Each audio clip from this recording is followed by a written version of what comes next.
Assalamualaikum warahmatullahi wabarakatuh. Salam sejahtera. Terima kasih kerana terus menonton saluran Ambil Tahu. Dalam video kita pada kali ini, kita akan membincangkan teknik menjawab matematik SPM Kertas 1.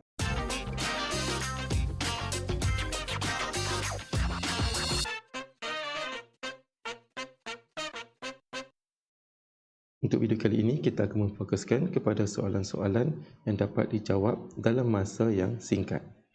Kita lihat soalan kita yang pertama. Bundarkan 899,530 betul kepada 3 angka bererti. Soalan ini diambil daripada tajuk bentuk piawai yang kita belajar semasa berada dalam tingkatan 4. Jadi kita perlu mengetahui apakah itu angka bererti. Jadi di sini kita akan kira angka bererti yang pertama adalah nombor 8, kemudian angka bererti kedua, ketiga, 4, 5 dan 6. Terdapat 6 angka bererti. Angka bererti yang ketiga adalah pada nombor 9. Jadi kita akan lihat angka bererti yang keempat untuk kita bundarkan.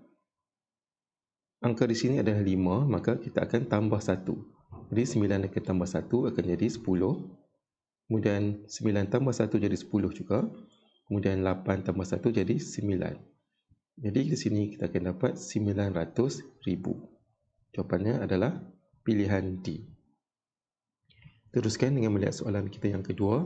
Masih lagi dalam tajuk yang sama, iaitu bentuk piawai 0.0095 tolak 8 darab 10 kuasa negatif 4. Kita akan tekan kalkulator. 0.0095 ditolak dengan 8. Kemudian kita akan tekan eksponen EXP, tekan negatif 4. Kita tekan sama dengan, kita dapat 8.7 darab 10 kuasa negatif 3. Pilihan jawapan kita adalah A. Soalan seterusnya. Seorang pembekal membungkus semula 85 kg serbuk kari kepada bungkusan kecil. Setiap bungkusan kecil itu berjisim 25 gram. Hitung jumlah bilangan bungkusan kecil.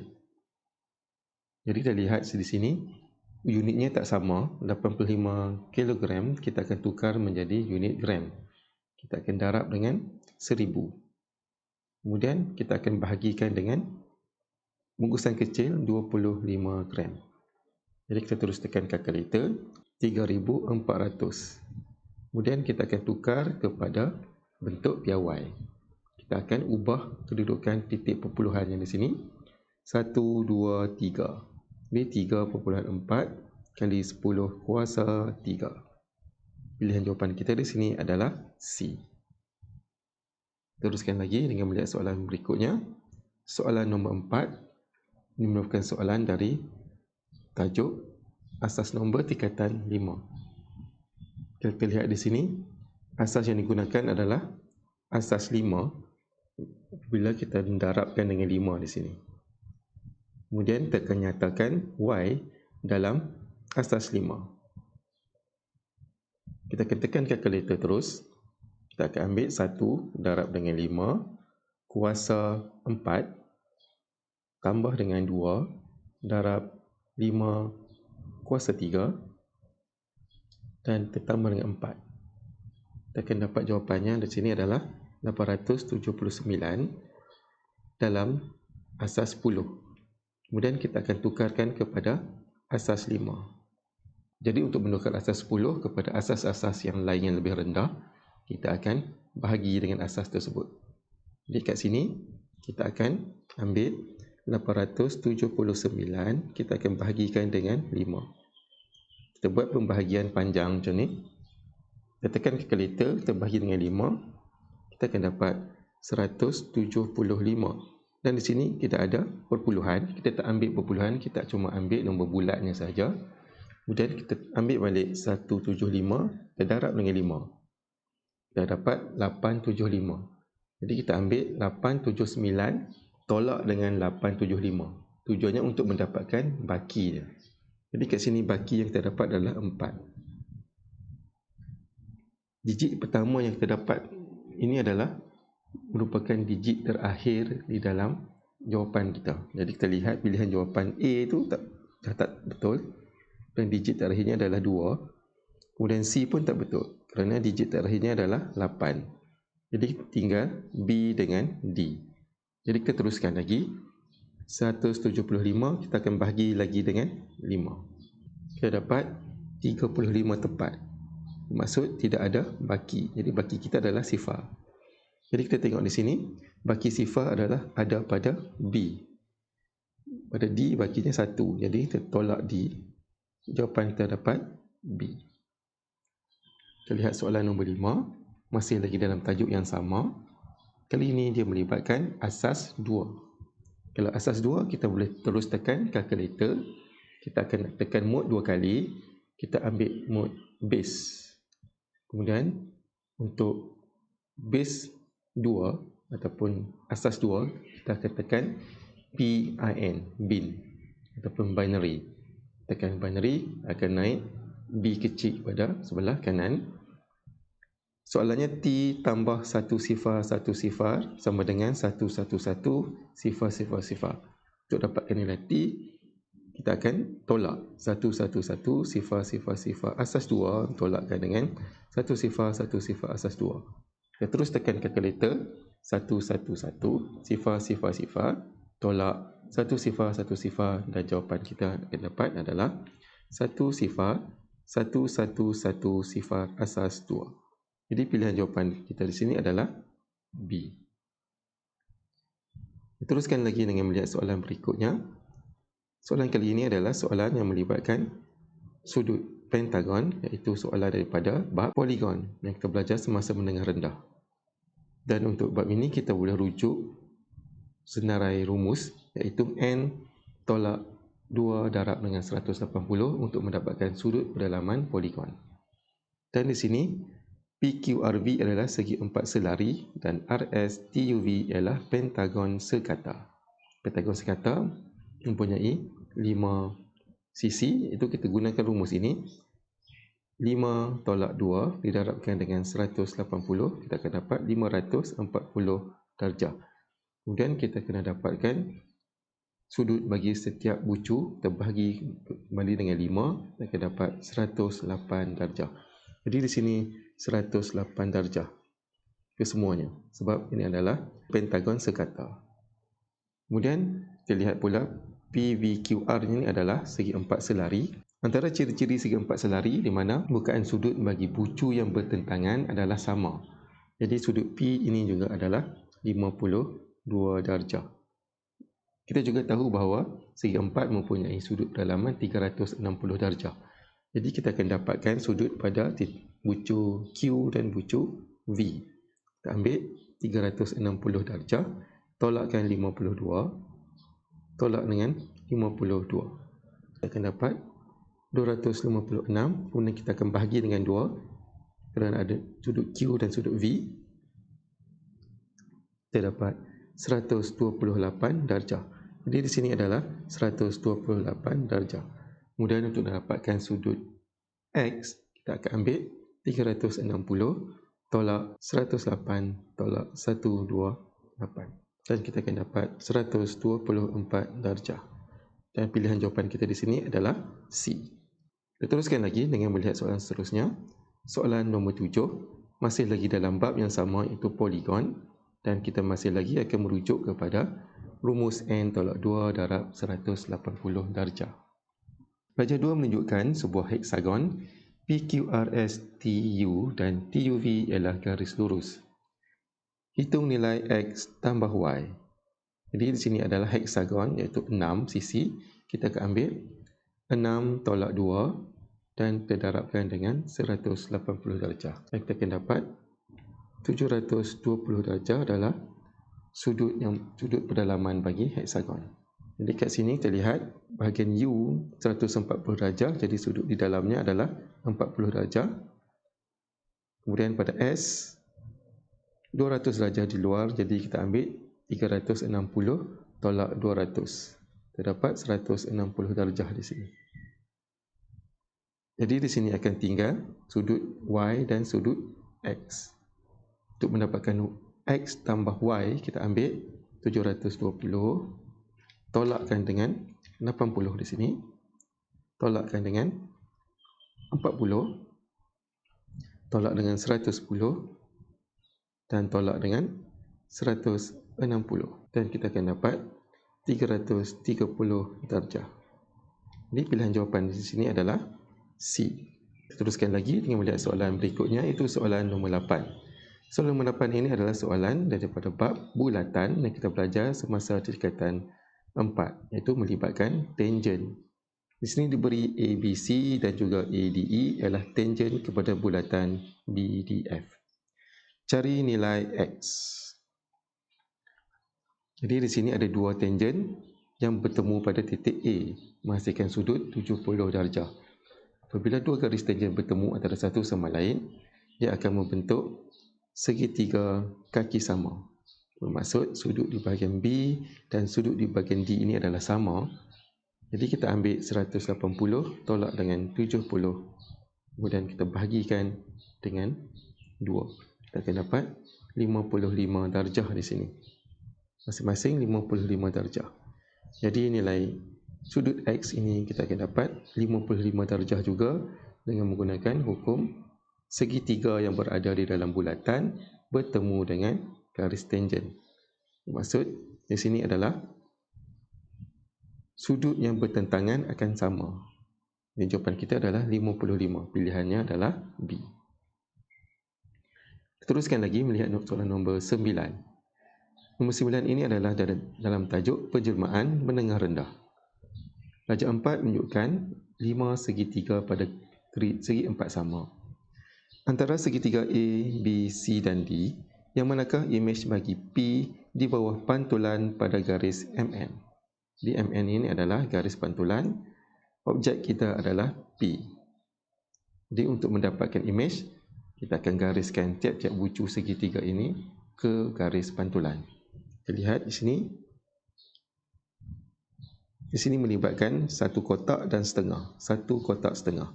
Jadi kita akan menjauhkan garis MN ini pun satu kotak setengah. Jadi setengah satu dapat di sini. Kemudian teruskan dengan bucu seterusnya. 1, 2, setengah. Setengah, 1, 2 sini. Kemudian bucu yang terakhir 1, 2, 1, 2. Jadi jawapan kita adalah pilihan A. Teruskan lagi soalan nombor 10. Soalan ini juga adalah soalan dalam bab yang sama, iaitu penjelmaan. Segitiga A, B, C dan segitiga D adalah imej bagi segitiga M di bawah satu pembesaran antara segitiga A, B, C dan D, yang manakah imej yang betul. Jadi di sini adalah objek kita. Dan kita nanti untuk pilih yang mana satukah imejnya. Jadi di sini kita ambil tapak segitiga, kita akan cari faktor skala. Faktor skala adalah imej per dengan objek. Jadi objek ini adalah 1, kita mulakan dengan A. Tapaknya adalah 3. Jadi bermaksud skalanya adalah 3. Kemudian tapaknya membesar 3. Kemudian tinggi segitiga ini adalah 2. Faktor skalanya adalah 3, maka tingginya akan jadi 6. Dan di sini 4. Jadi pembesarannya tidak mengikut faktor skala. Jadi A kita dah boleh buang. Selanjutnya kita lihat B.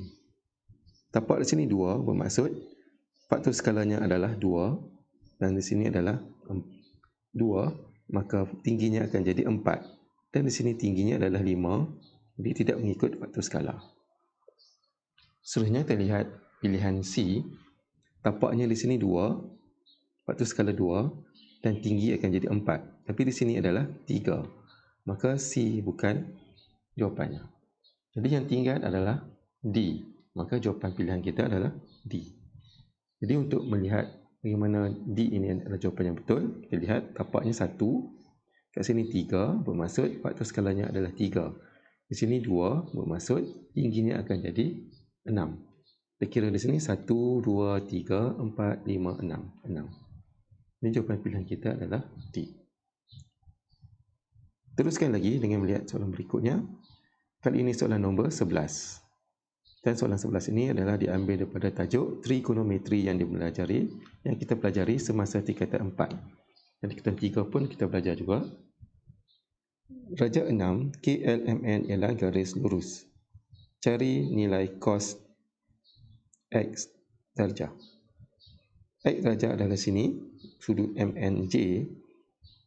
Jadi kita telah pelajari bahawa untuk mencari nilai sin, cos dan tan trigonometri, ia akan memerlukan kepada segitiga 90 darjah. Jadi sudut sepadan dengan X adalah sudut yang berada di sebelahnya, di sini. Jadi kita akan gunakan segitiga L, M dan J. Untuk cos adalah sebelah per hipotenus. Jadi sebelahnya adalah LM, kita tak tahu, dan hipotenusnya adalah 20. Jadi kita perlu cari panjang LM. Untuk cari panjang LM, kita tengok pula pada segitiga lain yang diberi, JLK di sini 13, 5, dan dapatkan panjang JL, kita akan ambil 13 kuasa 2 tolak dengan 5 kuasa 2, dan kita punca kuasa 2, terdapat sini panjangnya adalah 12.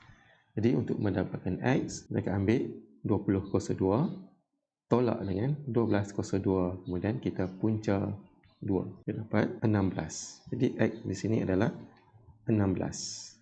Jadi kita akan ambil sebelah per hipotenus, sebelahnya adalah 16 per dengan 20. Kemudian kita permudahkan, kita dapat 4/5. Jadi pilihan jawapan di sini ada 45 dan negatif 45. Jadi C dengan D telah pun keluar daripada pilihan kita. Persoalannya, perlukah kita letakkan tanda negatif? Jadi untuk soalan ini, kita akan letakkan tanda negatif untuk pilihan jawapan kita, disebabkan dia melibatkan cos. Kita kena ingat balik bulatan unit, di mana satu bulatan dipecahkan kepada 4 bahagian. Sudutnya kosong di sini, kemudian 90, 180 darjah, 270, kemudian balik ke 360 darjah. Untuk sudut kosong sehingga 90 darjah, ini adalah kawasan semua. Bermaksud sin, cos dan tan akan jadi positif. Kemudian apabila masuk ke sukuan yang kedua, iaitu sudut 90 hingga 180, ini adalah kawasan sin. Jadi kalau kita cari sin di sini akan menghasilkan positif. Jadi sudut X di sini adalah sudut di antara 90 hingga 180 darjah, iaitu pada sukuan kedua. Jadi bila kita cari cos, dia akan menghasilkan jawapan negatif. Jadi pilihan jawapan kita di sini adalah B. Seterusnya kita lihat soalan nombor 12. Masih lagi dalam tajuk yang sama, iaitu trigonometri. Kali ini melibatkan graf sin. Y sama dengan sin X. Kita ada pelajari bentuk-bentuk graf sin cos tan. Kalau graf sin, dia akan membentuk graf seperti huruf S sini. Ini graf sin.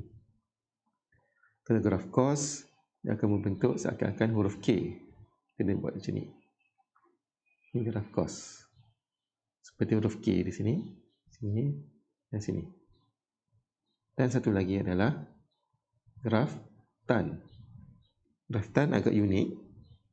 Dia akan jadi macam ni. Kemudian akan naik macam tu dan macam tu. Ini graf tan secara umumnya. Jadi kalau kita lihat pada pilihan jawapan, yang kita nampak bentuk S-nya adalah C dengan D. Jadi B dengan A kita dah buang. Kemudian ada mana satu betul, C ataupun D. Untuk menjawab soalan ini, seterusnya kita akan ganti nilai menggunakan kalkulator. Di sini Y sama dengan sin X. Jadi kita ambil pada pasti X, kita ambil nilai 90. Kita tekan sin 90, kita dapat sama dengan 1. Jadi jawapan kita adalah D, iaitu 90, kita dapat 1. Kalau untuk pilihan C, 90, kita dapat sifar. Seterusnya, kita lihat soalan berikutnya, soalan bernombor 13. Soalan ini adalah dalam tajuk garis dan satah dalam 3 dimensi. Soalan ini juga berada di dalam kertas 2 bahagian A. Namakan sudut di antara PQE dan satah PQRS. Itu satah bentuk segitiga dan juga satah segi empat. Titik temu kedua-dua satah ini adalah pada titik P dan titik Q. Jadi untuk dapatkan jawapannya, kita lihat pada titik E ke Q lebih dekat berbanding dengan E ke P. Jadi kita akan pilih EQ. Kemudian Q ini akan ke R. Dan pilihan jawapan kita adalah A. Seterusnya kita lihat soalan nombor 14. Soalan ini diambil daripada tajuk sudut dongak dan sudut tunduk. Diberi bahawa sudut tunduk U dari V adalah 40 darjah. Antara rajah berikut yang manakah mewakili situasi tersebut? Untuk menjawab soalan ini, kita lihat kata kuncinya di sini adalah U dari V. Bermaksud kita berada di V. Kemudian kita tunduk ke U. Jadi U berada di bawah. Kita tunduk ke U di sini. Syarat untuk sudut tunduk dan sudut dongak, kita akan ada garis normal, iaitu garis mendatar. Ini adalah garis normal. Kemudian ini adalah sudut tunduk kita, iaitu sudut yang berada di bawah garis normal, sudut tunduk. Kalau sudut itu berada di atas garis normal, itu sudut dongak. Kemudian sudutnya di sini adalah 40 darjah. Kemudian kita lihat pada pilihan jawapan, V mesti berada di atas. Jadi ini pilihan B, U berada di atas. Kemudian pilihan D juga, U berada di atas. Jadi kita ada A dengan C. Kemudian kita lihat sudutnya. Sudutnya adalah pada garis normal. Ini adalah garis normal. Dan sudutnya adalah 40 darjah. Jadi di sini adalah 50 darjah. Kalau ini 90 darjah, ini 40, ini 50. Ini 50, ini 40. Jadi pilihan jawapan kita adalah C. Kita teruskan lagi. Soalan nombor 15. Masih lagi dalam tajuk yang sama, iaitu sudut dongak dan sudut tunduk. Pelajar 8 menunjukkan satu menara yang mempunyai ketinggian 80 meter. Sudut tunduk kereta Kamal dari puncak menara ialah 55 darjah. Hitung sudut dongakkan titik Z dari kereta Kamal. Di sini diberi sudut tunduk kereta Kamal dari puncak. Dari puncak, kemudian menunduk ke kereta Kamal, kita ada garis normal, sudutnya 55 darjah. Kemudian di sini juga kita dapat sudut selang-seli ataupun sudut Z. Di sini juga adalah 55 darjah. Soalannya, hitung sudut dongakkan titik Z dari kereta Kamal. Kemudian kita dari kereta Kamal, kita akan berdongak ke Z pula. Di sini. Jadi kita kena dapatkan sudut ini. Di sini kita ada tinggi menara 80 meter. Kemudian kita ada sudut ya 55 darjah di sini. Dan di sini kita perlu cari panjang lantai. Panjang tapak ini. Okay, akan jadi segitiga seperti ini. Sini 80, sini 55 darjah. Jadi kita akan gunakan tan kerana dia melibatkan tentang dengan sebelah. Iaitu tan 55 darjah sama dengan tentangnya 80 per dengan sebelah dan dilabelkan sebagai X. Jadi untuk dapatkan X sama dengan 80 tan 55 darjah. Kita terus tekan kalkulator, 56.02 meter di sini. Seterusnya kita akan cari sudut dongakkan titik Z dari kereta Kamal. Di segitiganya akan jadi seperti ini. Tinggi 50, tapaknya 56.02, sini adalah theta. Jadi di sini kita juga menggunakan tan, tentang per sebelah. Tan theta sama dengan 50 per 56.02. Jadi untuk mendapatkan theta, kita katakan shift tan 50 per 56.02. Kita akan dapat 41.75 darjah. Kalau kita lihat pada pilihan jawapan kita adalah pada pilihan B. Kita teruskan lagi. Soalan nombor 16. Dan soalan ini adalah dalam tajuk bearing tingkatan 5. Pelajar 9 menunjukkan 3 titik S, T dan U pada satah mengufuk. Diberi bahawa T berada ke utara S. T berada ke utara S bermaksud ini adalah garis utara. Dan bearing T dari U ialah 24 darjah. Cari bearing U dari S. Maklumat yang kedua di sini adalah bearing T dari U. Maksudnya kita berada di U, kita akan lihat T, sudutnya adalah 24 darjah. Jadi di sini kita dapat dah garis utara. Jadi di sini kita akan buat juga garis utara, iaitu macam ni. Dan garis utara ini mesti selari dengan garis utara ini. Dan sudut 24-nya berada di sini. 24 darjah. Soalannya, cari bearing U dari S. Dari S, maksudnya kita berada di S. Kemudian kita akan tengok U. Syarat untuk bearing, dia mesti bermula pada arah utara. Kemudian di sini akan pusing sampailah ke U. Jadi di sini kita ada dua arah utara, garis utara yang selari. Jadi kita akan panjangkan sikit garis ni. Kita akan dapat sudut. Di sini adalah sama dengan sudut ni. Sudut yang melibatkan garis selari. Jadi sudut di sini adalah 24 tambah dengan 37 darjah. 61. Kemudian di bawah ini adalah garis lurus, iaitu 180 darjah. Kita ambil 180 tambah dengan 61.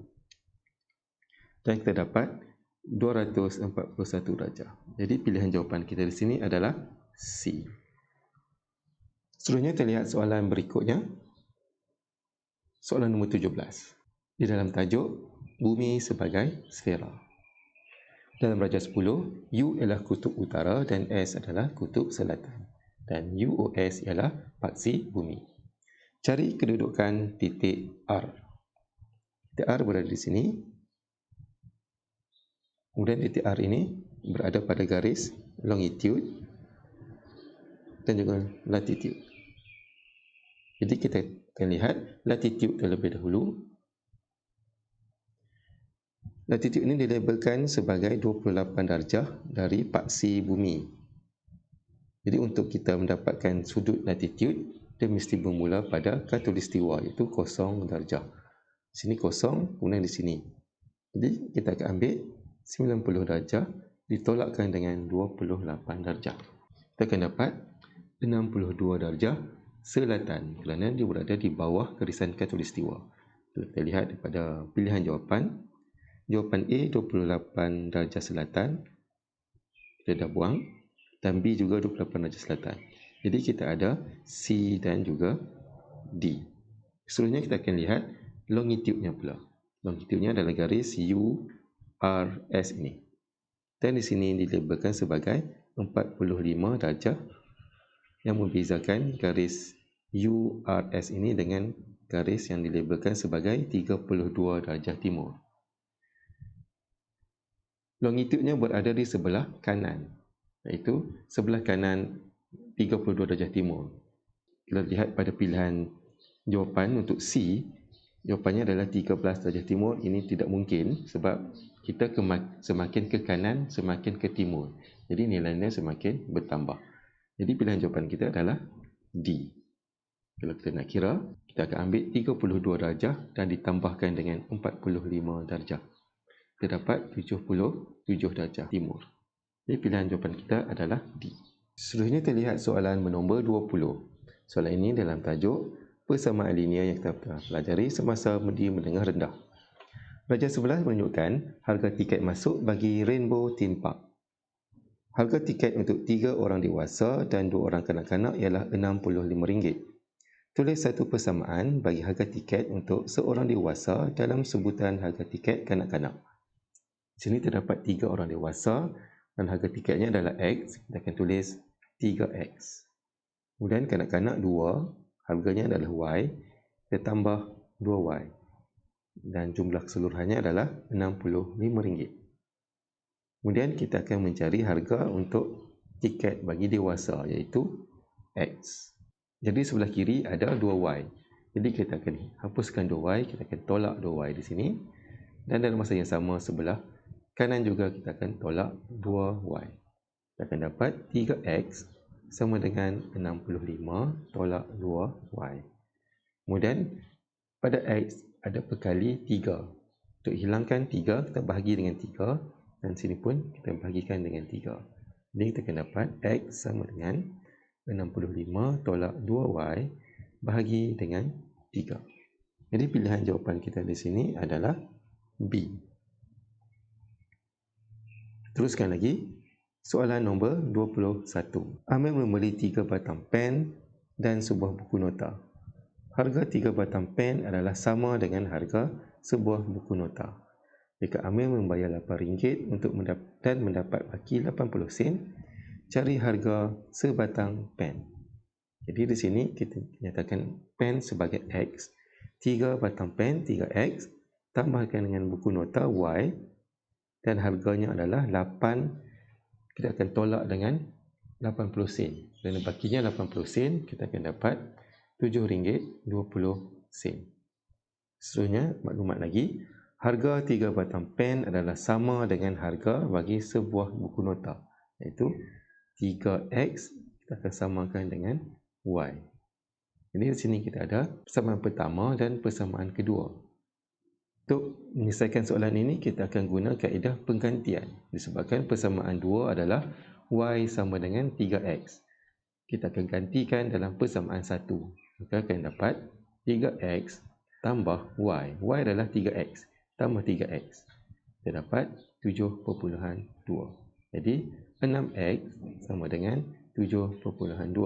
Maka X kita akan bahagi dengan 6. 7.2 per dengan 6. Kita akan dapat 1.2.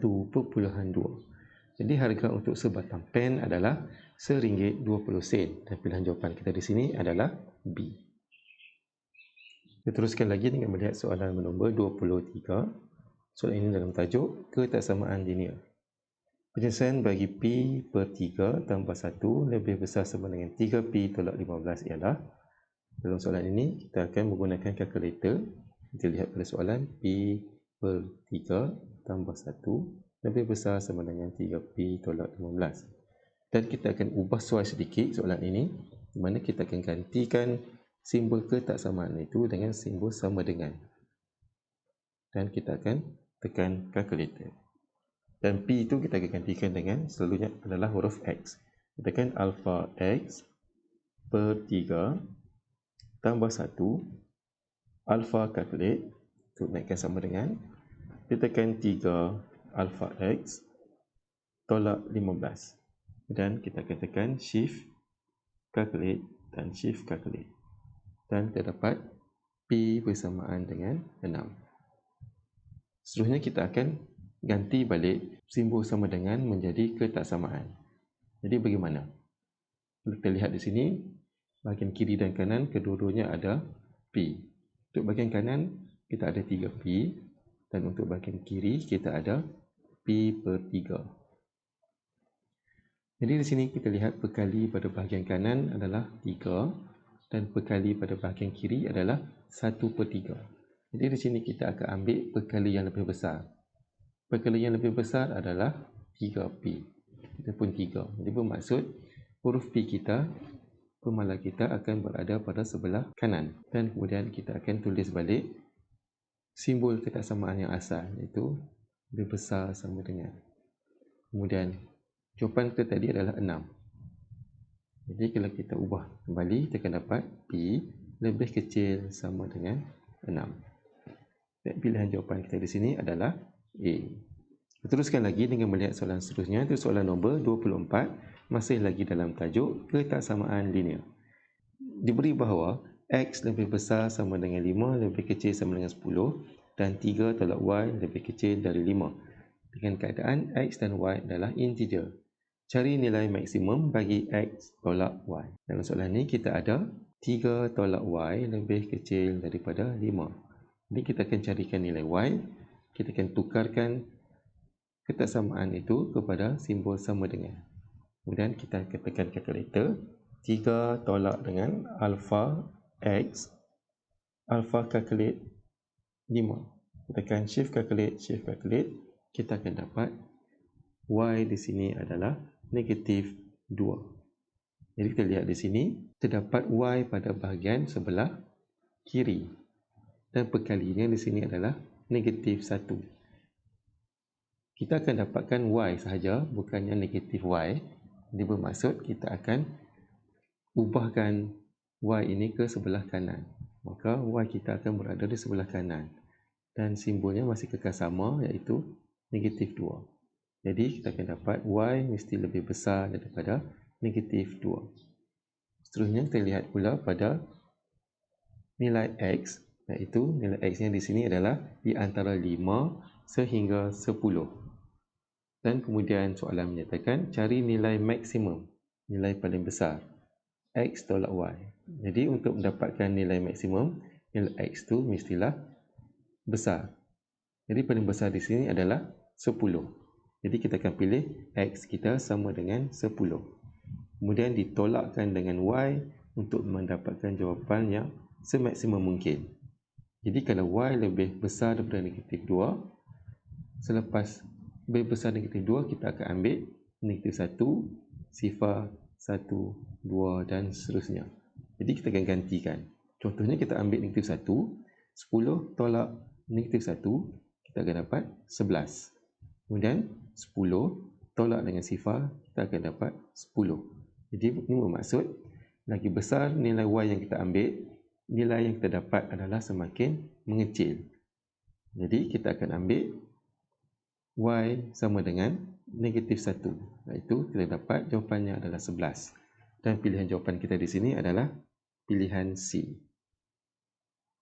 Kita teruskan lagi dengan melihat soalan berikutnya, soalan nombor 25. Itu soalan dalam tajuk statistik menengah rendah. Raja 12 adalah piktograf yang menunjukkan bilangan buah-buahan yang dijual di sebuah gerai. Nisbah bilangan mangga kepada tembikai ialah 3:4. Cari jumlah bilangan buah-buahan yang telah dijual. 3:4 adalah mangga dan juga tembikai. Dan di sini 3:4 bersamaan dengan mangga di sini tidak ada, kita letakkan sebagai X. Dan tembikai di sini kita bilang 1, 2, 3, 4, 5, 6, 7, 8, 8. Jadi untuk dapatkan nilai X, kita akan darab silang.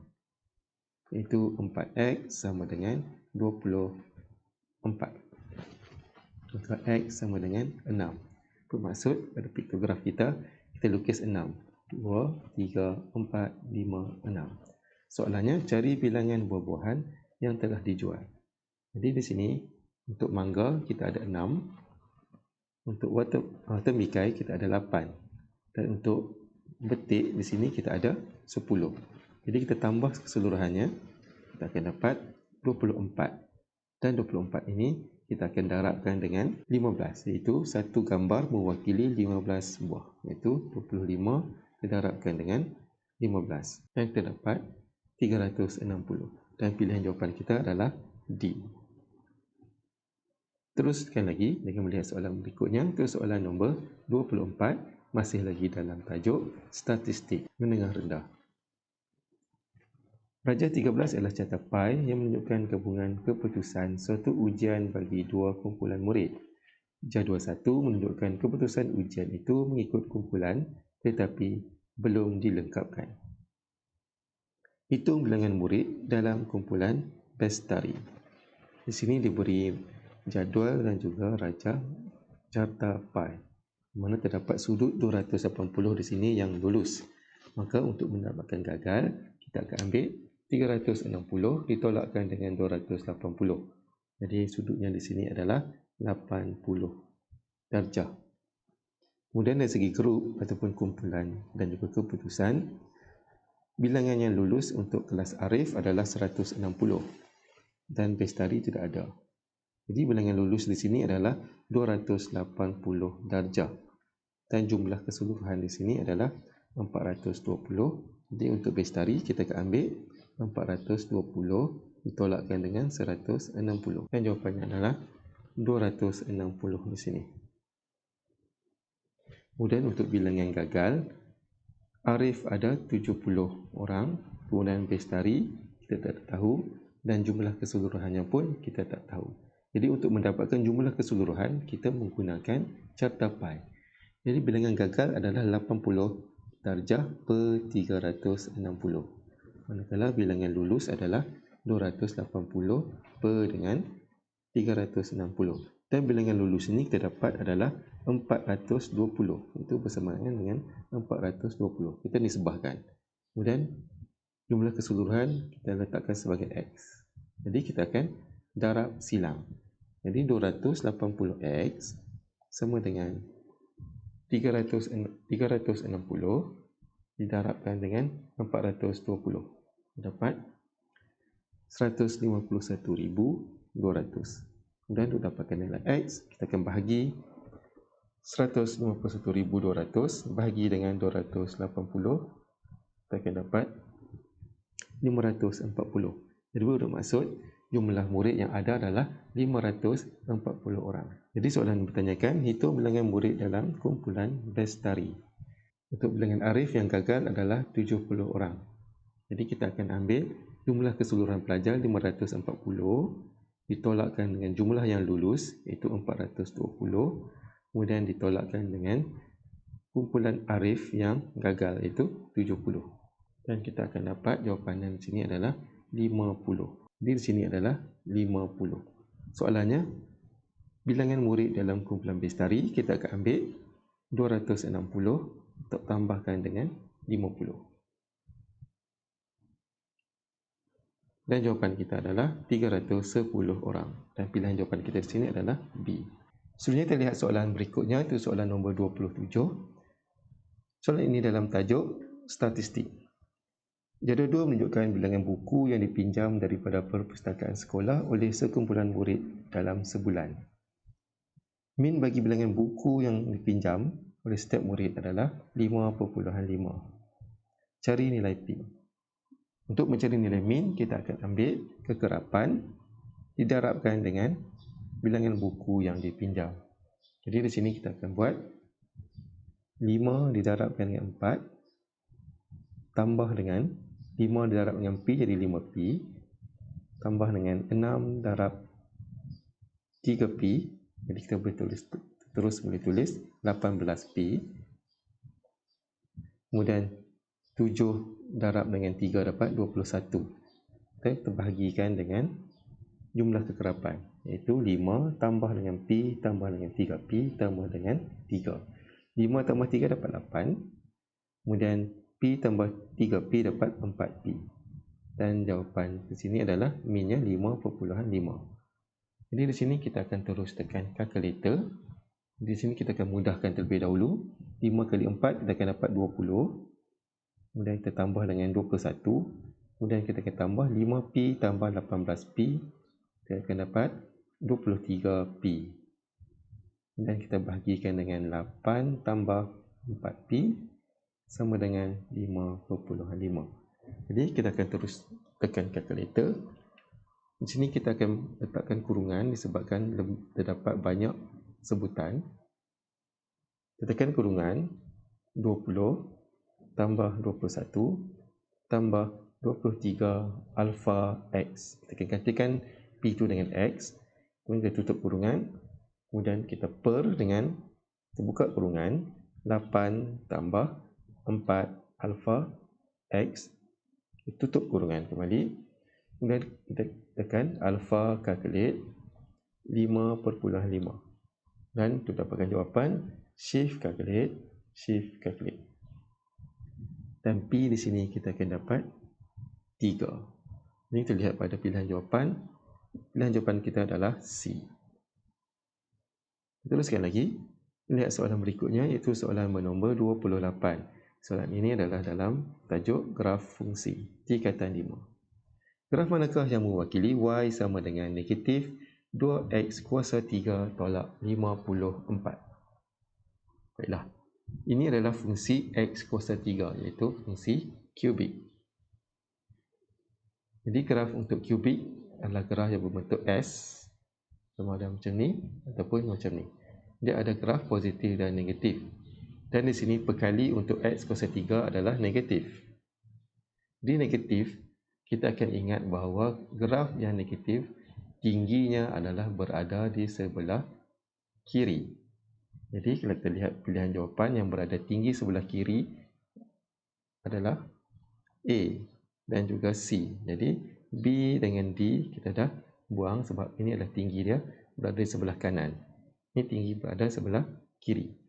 Kemudian petunjuk yang seterusnya kita lihat pada nombor di sini ataupun nilai C tersebut. Ini adalah nilai C ataupun pintasan paksi Y, di mana dia akan memintas pada paksi Y pada negatif 54. Jadi A pintasannya negatif 54 dan C pintasannya adalah pada 54. Jadi pilihan jawapan kita adalah A. Seterusnya kita soalan yang berikutnya iaitu soalan nombor 35, iaitu berada dalam tajuk kebarangkalian. Sebuah bakul mengandungi 12 biji bola merah dan beberapa biji bola biru. Sebiji bola dipilih secara rawak pada bakul itu dan kebarangkalian mendapatkan bola merah adalah 3/5. Cari bilangan bola biru dalam bakul itu. Jadi dalam konsep kebarangkalian kita akan ambil peristiwa per dengan ruang sampel. Di sini kebarangkaliannya adalah 3/5, iaitu peristiwa untuk mendapatkan bola merah. Dan bola merah ini kita ada 12 biji di sini. Kemudian bilangan keseluruhannya kita tak tahu, kita letakkan sebagai X. Jadi kita buat darab silang di sini iaitu 3X bersamaan dengan 5 darab 12 terdapat 60. Kemudian X terdapat 20. Jadi bermaksud kita ada 20 biji bola. Dan di sini bola merah ada 12, maka dapatkan bola biru 20 tolak 12, terdapat 8. Dan pilihan jawapan kita di sini adalah A. Teruskan lagi dengan soalan berikutnya, soalan nombor 36, juga dalam tajuk kebarangkalian. Jadual 3 menunjukkan keputusan ujian matematik bagi sekumpulan murid. Seorang murid dipilih secara rawak daripada kumpulan itu. Kebarangkalian memilih seorang murid yang gagal ujian adalah 1/5. Cari nilai X. Jadi sama juga konsep dia, peristiwa per dengan ruang sampel. Iaitu bilangan gagal di sini adalah 4 tambah X. 4 tambah X. Kemudian kita per dengan jumlah keseluruhan murid di sini, iaitu bilangan murid lulus di sini ada 28. Ambil 28 tambah 4 tambah X. Ini adalah bilangan keseluruhan murid ataupun jumlah ruang sampel kita. Dan kita akan samakan dengan kebarangkalian yang di sini adalah 1/5. Di sini kita ringkaskan sedikit, 4 tambah X per dengan 32 tambah X sama dengan 1/5. Jadi kita akan darab silang di sini. 5 darab 4 tambah X sama dengan 32 tambah X. Jadi ke sini kita akan dapat 20 tambah 5X sama dengan 32 tambah X. Sini kalau kita nak tekan kalkulator terus pun tak menjadi masalah. Jadi penggunaan kalkulator kita tekan 20 tambah 5 alpha X. Alpha kalkulate 32 tambah alpha X. Shift calculate. Kita dapat nilai X kita adalah 3. Jadi pilihan jawapan kita di sini adalah C. Kita teruskan lagi dengan melihat soalan berikutnya. Soalan bernombor 37. Soalan ini dalam tajuk ubahan tingkatan 5. X berubah secara langsung dengan punca kuasa 2Y. Hubungan yang mengaitkan X dan Y ialah, dalam tajuk ini, dalam soalan ini, kita akan tulis dalam bentuk simbol. X berubah secara langsung. Jadi X, simbol ubahan, berubah secara langsung dengan punca kuasa 2Y, iaitu punca kuasa 2 dan Y. Jadi di sini kita lihat pilihan jawapannya, ia tidak menggunakan simbol punca kuasa. Jadi simbol punca kuasa ini kita juga boleh ubah menjadi kuasa 1/2. Jadi X berubah secara langsung dengan punca kuasa 2Y. Jadi pilihan jawapan kita di sini adalah A. Teruskan lagi dengan melihat soalan seterusnya, itu soalan nombor 38, masih dalam tajuk ubahan tingkatan 5. Jadual 4 menunjukkan beberapa nilai pemberi ubah P dan Q. Diberi bahawa Q berubah secara songsang dengan kuasa 2Q. Hitung nilai K. Di sini Q berubah secara songsang dengan kuasa 2P. Jadi untuk menjawab soalan ubahan, kita perlu cari nilai pemalarnya terlebih dahulu, iaitu Q sama dengan K per P kuasa 2. Jadi untuk dapatkan pemalar, K adalah Q didarabkan dengan P kuasa 2. Di sini kita akan ambil nilai Q 1/3 didarabkan dengan P kedua 2 kuasa 2. Jadi sama dengan K nya sama dengan 4/3. K ini bukan K dalam soalan ini, tapi adalah pemalar. Jadi persamaan kita akan dapat Q sama dengan 4/3P kuasa 2. Kita akan gunakan persamaan ini untuk menjawab soalan nilai K ini. Jadi kita akan gantikan nilai. Q di sini adalah 3. Ambil 3 sama dengan 4/3. Kemudian nilai P di sini kita akan gantikan dengan K. Itu K kuasa 2. Kita dapat 9K kuasa 2 sama dengan 4. Kemudian K kuasa 2 sama dengan 4 bahagi dengan 9. Untuk menghilangkan kuasa 2, kita puncakan masing-masing 4 dan juga 9 ini, dan kita dapat 2/3. Jadi K sama dengan 2/3, dan pilihan jawapan kita di sini adalah C. Seterusnya terlihat soalan nombor 39 dalam tajuk metrik tingkatan 5. Ini adalah melibatkan hasil tolak metrik dan juga hasil darab metrik. 4 didarabkan dengan metrik 1, 2 di sini, kita akan dapat 4. Kemudian ditolakkan dengan negatif 1, tolak negatif 1, kita akan dapat 5. Jadi di sini pilihan jawapan C dengan D kita dah buang. Kemudian kita lihat baris yang kedua, 4 darabkan dengan negatif 2 dapat negatif 8, tolak dengan 4, kita akan dapat negatif 12. Jadi pilihan jawapan kita di sini adalah B. Ke soalan yang seterusnya. Soalan ini adalah soalan 40 yang merupakan soalan yang terakhir dan berada dalam tajuk matriks. Di sini dia melibatkan hasil darab matrik, iaitu matrik P5, iaitu satu baris dua lajur, matrik 1 darab 2, dan ini adalah matrik 2 baris 2 lajur, 2 darab 2. Untuk mendarab matrik, kita akan ambil baris didarabkan dengan lajur. Baris didarabkan dengan lajur. Jadi P didarabkan dengan 3, kita akan dapat 3P. Kemudian kita akan tambah dengan 5 didarabkan dengan negatif P, kita akan dapat negatif 5P. Dan jawapan di sini kita akan dapat 24. Jadi kita permudahkan di sini, 3P tolak 5P sama dengan 24. 3 tolak 5 kita akan dapat negatif 2P sama dengan 24.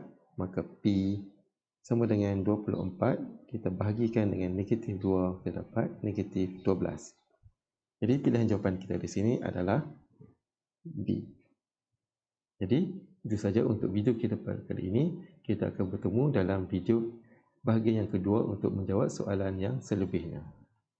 Jadi terima kasih kerana menonton dan selamat belajar.